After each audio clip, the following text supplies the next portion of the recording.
UPSC 2024ರ ಪರೀಕ್ಷೆಯಲ್ಲಿ ಹಾಸನ ಜಿಲ್ಲೆ ಸಕಲೇಶಪುರ ಪಟ್ಟಣದ ಮಲ್ಲಿಕಾರ್ಜುನ್ ನಗರದ ನಿವಾಸಿ ಕೆಎಸ್ ಧನ್ಯ 982ನೇ ರ್ಯಾಂಕ್ ಪಡೆದಿದ್ದಾರೆ.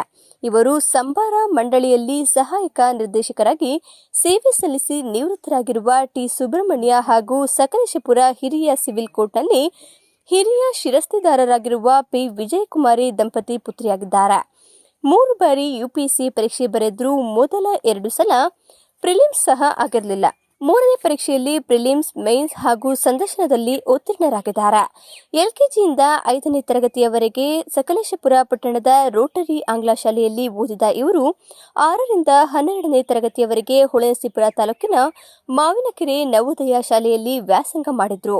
ನಿಟ್ಟೆ ಕಾಲೇಜಿನಲ್ಲಿ ಕಂಪ್ಯೂಟರ್ ಸೈನ್ಸ್ನಲ್ಲಿ ಇಂಜಿನಿಯರಿಂಗ್ ಪದವಿ ಪಡೆದು E&Y ಕಂಪನಿಯಲ್ಲಿ ಕೆಲಸ ಮಾಡ್ತಿದ್ರು. ಕಳೆದ 2 ವರ್ಷಗಳಿಂದ ಯುಪಿಎಸ್ಸಿ ತಯಾರಿ ನಡೆಸಿದ್ರು. ಗ್ರಂಥಾಲಯಗಳ ಪುಸ್ತಕಗಳನ್ನು ಅಧ್ಯಯನ ಮಾಡಿಯೇ ಪರೀಕ್ಷೆಗೆ ಸಿದ್ಧತೆಯನ್ನ ನಡೆಸಿದ್ರು ಎಂದು ಪೋಷಕರು ಹೆಮ್ಮೆಯಿಂದ ಹೇಳಿದ್ದಾರೆ.